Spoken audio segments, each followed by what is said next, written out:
Well, Mike, it's such a pleasure to have you here today at Fashion Forward. Thanks for having me.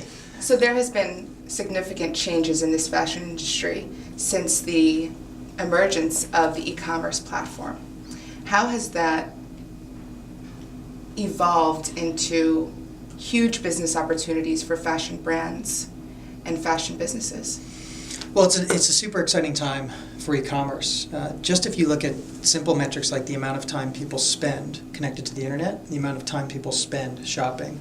What you see in other industries, what you see in media, for example, is that the more time people spend on the internet, the more time they spend viewing video on the internet, the more time and attention they pay to advertising on the internet, and the more the commercial aspect follows. Right. So what you see now is this huge advertising pie that has shifted from newspaper, radio, TV to the web. Mm-hmm. Commerce is a little bit behind that trend. And what we're starting to feel now, we're starting to feel that moment where the tide shifts. So if 5 or 6% of fashion spend is happening online now, you would expect, based on the amount of time people spend on the web, that number starts to be 15, 16, 17% really soon. You see a couple of things transpiring now that make this an exciting time for that shift. First, everyone has a smartphone. People are always connected. If you look at the mobile stats, from when someone shifts from a feature phone or sort of non-smartphone device to a smartphone device, they use the internet 50 times more. And it is with you pervasively, right? You always are on your phone, and even if someone, as I say the word iPhone, you're having this itch in the back of your mind, you really want to check it, right? So it's like the internet's always with you.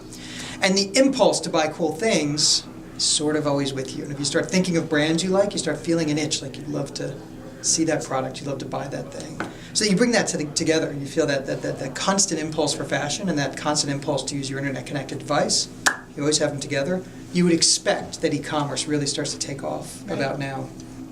You're seeing the players in the space invest a lot more in digital, so the website experiences are much better, whereas just a few years ago, you could look but not buy. Now you can look and you can buy. Whereas a few years ago, the photography may not have been rich enough to show you great products. Now you're seeing great products. Increasingly, folks are using video to tell the story of the merchandise you might want to buy. And increasingly, there are sizing solutions so that you know that you're getting the thing you want. You push the button, and it shows up your house, and it reminds you that you live in this wonderful future. Right.